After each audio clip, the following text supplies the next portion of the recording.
எல்லோருக்கும் பணிவான வணக்கம்.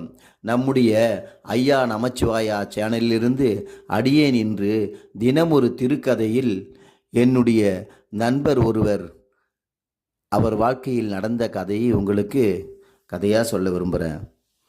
இப்போது நம்முடைய நண்பர் ஒருவர் அவர் அலுவலகத்தில் வேலை செஞ்சிட்ருக்காரு.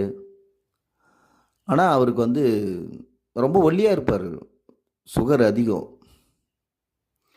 அவரும் என்னென்னவோ பண்ணி பார்க்குறாரு, சுகர் குறையவே இல்லை.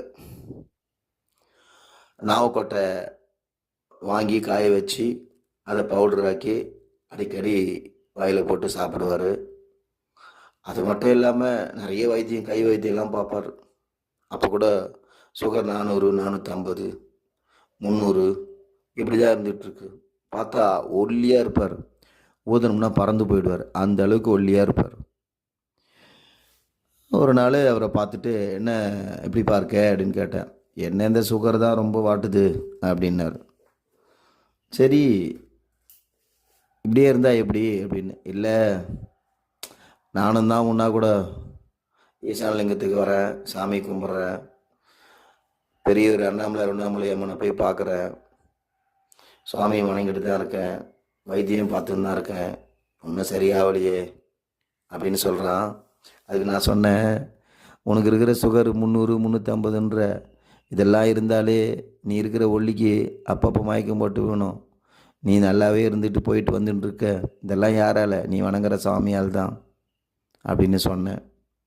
ஆனால் அதுக்கு அவன் சொன்னான், எல்லாம் சரிதான்பா, ஆனால் சரியாக மாட்டுக்குதேப்பா அப்படின்னு என்கிட்ட கேட்டான்.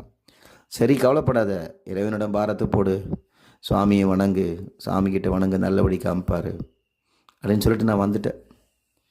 அதுக்கப்புறம் ஒரு நாள் திடீர்னு பல மாதம் கழித்து அவரை பார்க்கும்போது, என்னப்பா எப்படி பார்க்கன்னு கேட்டேன். தெரியுமா உனக்கு, இப்போ எனக்கு சுகர் 200 தான் இருக்குது, 190, 200 தான், குறைச்சிட்டேன் தெரியுமா அப்படின்னோம். என்னப்பா சொல்கிற, எப்படிப்பா? இதான் சொன்னேன்ல ஐயா பார்த்துக்குவாருன்னு. அதுதான் ஐயா மேலே பாரத்தை போட்டு பார்த்தேன். காலையில் விடியற்காலம் 3 மணிக்கு டெய்லி கிளம்புறேன். நேராக மலையை 14 கிலோமீட்டர் மலையை சுற்றினேன். சுற்றிட்டு 7 மணிக்கெலாம் வீட்டுக்கு வந்துடுவேன். 7 மணிக்கு 6:30 மணிக்கு வீட்டுக்கு வந்துட்டு குளிச்சுட்டு அப்படியே மற்ற வேலையை பார்த்துட்டு ஆஃபீஸ் போயிடுவேன். சாயந்தரம் அதே போல் 7 மணிக்கு சுற்ற ஆரம்பிப்பேன்.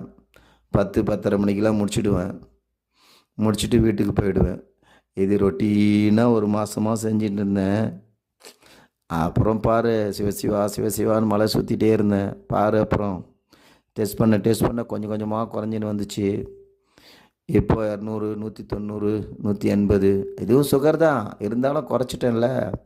அப்புறம் படிப்படியாக குறைச்சிடுவேன். இப்போ அப்படியே உடம்பு ஆரோக்கியமாக இருக்குது அப்படின்னு சொன்னான்.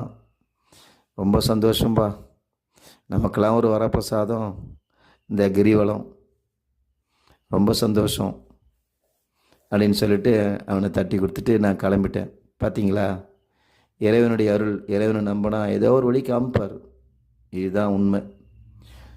இந்த கதை உங்களுக்கு, இது உண்மை சம்பவம். இது உங்களுக்கு பிடிச்சிருந்ததுன்னா சந்தோஷப்படுங்க, பிடிக்கலன்னா வருத்தப்படாதீங்க. ரொம்ப நன்றி. திருச்சிற்றம்பலம்.